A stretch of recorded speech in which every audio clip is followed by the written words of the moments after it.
Grabe ang snow diri sa Norway this year. Grabe ka baga. Ano lang siya, mga pila ni ka days nga nag-snow ha. One day raman kay nag-snow siya mga 7 o'clock in the evening until mga 8 o'clock in the morning or 6 o'clock in the morning mga ing-ani. Tapos ing-ani na dayon 70 centimeter ang kabaga sa snow. So karon magmo kami sa imuhang teres, magpalami sa among teres kay puno na among teres mga 70 centimeter ni. So ing-ani pod siya 70 centimeter ka bagaon. So palami dinhi guys, pinalahay gyud, nanakit na amo ang likod og abaga sa pag pinalahay. So mauning trabaho diri sa winter wonderland diri sa Norway pag magwinter. Kayod gyud, mura ka og kanang nagtrabaho gyud og kanang isa ka adlaw pod kay grabe namang pinalahay pod sa snow. Sa una nangandoy ko og snow guys, pero karon never na gyud, grabe nakatugnaw.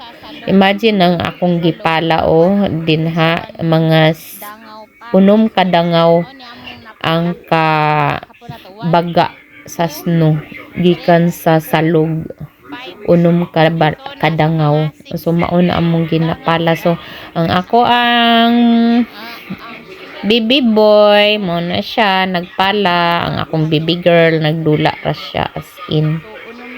So ang ako ang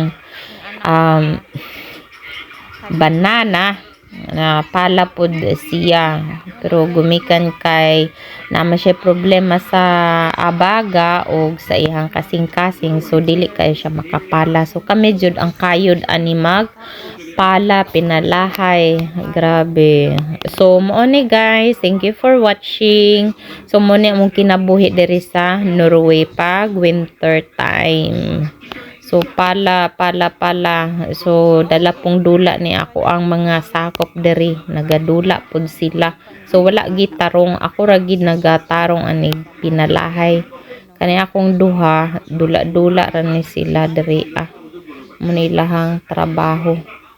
So kani akong lalaki, nagtabang ra siya pala pero taod-taod nawala na pud.